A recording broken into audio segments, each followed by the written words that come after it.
السلام علیکم ورحمۃ اللہ وبرکاتہ۔ ناظرین کرام، جنت کے نظارے سیریز چل رہی ہے۔ آج کے ایپیسوڈ کا جو ٹاپک ہے بڑا اہم ہے۔ جنت کی وسعت، جنت کی کیپیسٹی کیا ہے؟ کیا جنت میں جگہ کی کمی ہے؟ جنت جگہ کی کوئی کمی نہیں ہے۔ وہاں کتنی لمبی چوڑی جنت ہے، کوئی بھی اس کا اندازہ نہیں لگا سکتا ہے۔ اس سے پہلے بھی میں بتا چکا ہوں یہ حدیث کہ جب سارے جنتی جنت میں چلے جائیں گے پھر بھی جگہ بچ جائے گی۔ کیسے بھرے اللہ اس کو؟ اللہ جل شانہ اس کے لیے ایک نئی مخلوق پیدا کر دے گا اور انہی سے جنت کو بھرے گا۔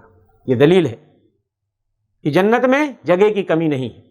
ایک اور بڑی پیاری حدیث، اللہ کے رسول صلی اللہ علیہ وسلم جب اسراء معراج میں گئے، حضرت ابراہیم سے آسمانوں میں آپ کی ملاقات ہوئی تو حضرت ابراہیم نے پیارے رسول صلی اللہ علیہ وسلم سے فرمایا، اقرأ امتی منی السلام، جب جانا تو میری طرف سے اپنی امت کو سلام پہنچا دینا اور یہ میسج بھی دے دینا، ان الجنت قیعان، جنت میں پلاٹ کی پلاٹ جگہیں خالی پڑی ہیں، وغراسھا لا حول ولا قوت الا باللہ، جنت میں پلانٹ لگانا ہے، اپنے نام کا پودا لگانا ہے تو لا حول ولا قوت الا باللہ کا ورد کرو، جنت میں تمہارے نام کے پودے لگنا شروع ہو جائیں گے۔ ایک اور بڑی پیاری حدیث، اس سے آپ اندازہ بخوبی لگا سکتے ہیں کہ جنت میں جگہ کی کوئی کمی نہیں ہے۔ آخری شخص جسے اللہ جہنم سے نکال کر کے، صحیح مسلم وغیرہ میں اور دیگر کتب حدیث کے اندر مختلف الفاظ کے ساتھ مختلف سیاق و سباق میں یہ لمبی روایت موجود ہے، اس کا ٹکڑا میں آپ کی خدمت میں پیش کرنا چاہتا ہوں کہ جب سارے اہل توحید کو اللہ جہنم سے نکال لے گا، جن کے سینے میں یہاں تک کہ رائی کے دانے کے برابر بھی ایمان ہوگا، سب کو نکال لے گا، جل کے کولے ہو جائیں گے، ان کو نکال دیا جائے گا، ایک آخری شخص، آخری جنتی جو جہنم میں پڑا ہوگا، چہرے کے بل پڑا ہوگا اور اللہ سے دعا کر رہا ہوگا، یا ربی اصرف وجہی عن النار، او میرے پروردگار مجھے جہنم سے چھٹی دے دیجیے، اس لیے کہ جہنم کا عذاب اس کو جھیلنا ہمارے بس کا روگ نہیں۔ فقد قشبنی ریحھا واحرقنی ذکاؤھا، اس کی بدبو مجھے پریشان کر کے رکھ دی ہے اور اس کی تپش اور اس کی گرمی نے مجھے جھلسا کے رکھ دیا ہے۔ اے اللہ تو مجھے صرف جہنم سے نکال دے مولا۔ اللہ اس کو نکالیں گے اور جنت کے راستے پہ ڈال دیں گے، جنت میں نہیں ڈالیں گے لیکن اس سے ایگریمنٹ لیں گے اس سے پہلے، بندے میں تیری خواہش پوری کر دوں گا لیکن تجھے پختہ وعدہ کرنا پڑے گا، دوبارہ کوئی کوئسچن نہیں کرنا، کوئی سوال نہیں کرنا، کچھ نہیں مانگنا مجھ سے۔ بندہ کہے گا اللہ ٹھیک ہے، وعدہ ہے۔ اللہ اس کو نکال کے جنت کے راستے پہ ڈال دیں گے۔ امتحان کے طور پہ جنت کے راستے پہ خوبصورت پیڑ نکل آئے گا، بندہ سوچے گا، للچائے گا، پیڑ کے پاس جانا چاہے گا لیکن مانگے تو کیسے مانگے؟ اللہ سے ایگریمنٹ کر چکا ہے کہ اللہ اب نہیں کچھ مانگوں گا۔ بندہ ہمت کر کے کہے گا، یا رب قربنی الی تلک الشجرہ، میرے پروردگار مجھے اس پیڑ کے پاس کر دیجئے، استظل بظلھا، میں اس کے سائے میں بیٹھنا چاہتا ہوں۔ اللہ کہے گا، بندے تو نے کہا تھا کہ کوئی سوال نہیں کرے گا، پھر سوال کر رہا ہے، جا ٹھیک ہے پیڑ کے پاس چلا جا لیکن اب دوبارہ کوئی سوال نہیں کرے گا۔ اس کے بعد ایک اور پیڑ نکل آئے گا، اس میں پھل بھی لگے ہوں گے۔ بندہ کہے گا، اللہ سے وعدہ کر چکا ہوں، کیسے کہوں؟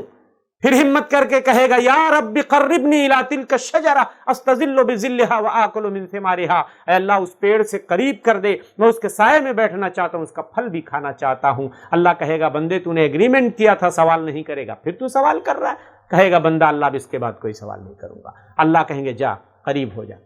تیسرا پیڑ نکلے گا، اس پہ پھل بھی ہوگا اور نیچے نہر بھی جاری ہوگی، پانی کا چشمہ بھی بہہ رہا ہوگا۔ بندہ دیکھے گا، للچائے گا لیکن کیسے سوال کرے؟ اللہ سے وعدہ کر چکا ہے۔ ہمت کر کے کہے گا، اللہ مجھے اس پیڑ سے قریب کر دے، میں اس کے سائے میں بیٹھنا چاہتا ہوں، پھل کھانا چاہتا ہوں اور اس کا پانی بھی پینا چاہتا ہوں۔ اللہ کہے گا، بندے تو نے وعدہ کیا ہے، وعدہ توڑ رہا ہے، چل ٹھیک ہے جا۔ جب بندہ اس درخت کے پاس جائے گا، اب وہاں سے جنت کا دروازہ قریب ہوگا، آدمی سوچے گا، للچائے گا، جنت کے دروازے کے پاس جانا چاہے گا لیکن کیسے مانگے؟ ہمت کر کے کہے گا، یا رب قربنی الی باب الجنہ، میرے پروردگار جنت کے دروازے سے مجھے قریب کر دیجئے۔ اللہ کہیں گے، بندہ تو نے وعدہ کیا تھا سوال نہیں کرے گا، پھر سوال کر رہا ہے۔ بندہ کہے گا مولا اس کے بعد کوئی سوال نہیں. کہیں گے اللہ جا بندے جنت کے گیٹ سے قریب ہو جا. جب گیٹ کے پاس پہنچے گا جنت کی نہروں کی آوازیں آ رہی ہوں گی, بہنے کی آوازیں آ رہی ہوں گی, جنتیوں کی آوازیں آ رہی ہوں گی, خوشبو آ رہی ہوگی. بندے کا دل للچائے گا لیکن مانگے تو کیسے مانگے, ہمت کر کے کہے گا یا ربی ادخلنی الجنہ, میرے پروردگار پرمیشن دے دیجئے جنت میں چلا جاؤں. اللہ کہیں گے بندے تو نے وعدہ کیا تھا, ایگریمنٹ لیا تھا کہ تو سوال نہیں کرے گا اور تو بار بار اپنا وعدہ بھول جاتا ہے. اللہ کہیں گے جا بندے جنت میں چلا جا. جب بندہ جنت میں جائے گا یہ سوچ کر میں سب سے آخری جنتی ہوں, میرے لیے تو جگہ نہیں بچی ہوگی, بھاگے گا جنت میں. حدیث کے الفاظ ہیں جو بھی نعمت دیکھے گا کہے گا ہذا لی وہذا لی ہذا لی وہذا لی, یہ بھی میرا یہ بھی میرا, یہ ساری چیزیں میری. اللہ کہے گا بندے بھاگ کیوں رہا ہے, میرے پاس آ, میرے پاس آ, تمنا کر کیا تجھے چاہیے, بولنا کیا چاہیے. بندہ تمنا کرے گا, خواہش کرے گا, حتی اذا انقطعت بہ الامانی, ساری تمنائیں ختم ہو جائیں گی. اللہ اسے یاد دلائیں گے بندے فلاں نعمت تو مانگا ہی نہیں, بھول گیا. اللہ اللہ کی رحمت دیکھے اللہ خود یاد دلائیں گے. اس کے بعد اللہ کہیں گے بندے جا میں نے تجھے یہ ساری نعمتیں دے دی اور اس کے مثل 10 گنا اور تجھے عطا کر دیا. اللہ اکبر. اس سے آپ اندازہ لگائیے یہ آخری شخص ہوگا جو جہنم سے نکال کے جنت میں جسے داخلہ ملے گا, اور اسے اتنی نعمتیں ملیں گی. جو پہلے جانے والے ہوں گے, سابقون ہوں گے, جنت میں پہلے جائیں گے, سوچو وہ کتنی نعمتوں میں کھیلیاں کھیل رہے ہوں گے. اللہ سب کی مراد پوری کرے اور سب کو جنت الفردوس میں جگہ عنایت فرمائے. آمین و ما توفیق الا باللہ. سلام علی محمد. السلام علیکم ورحمۃ اللہ.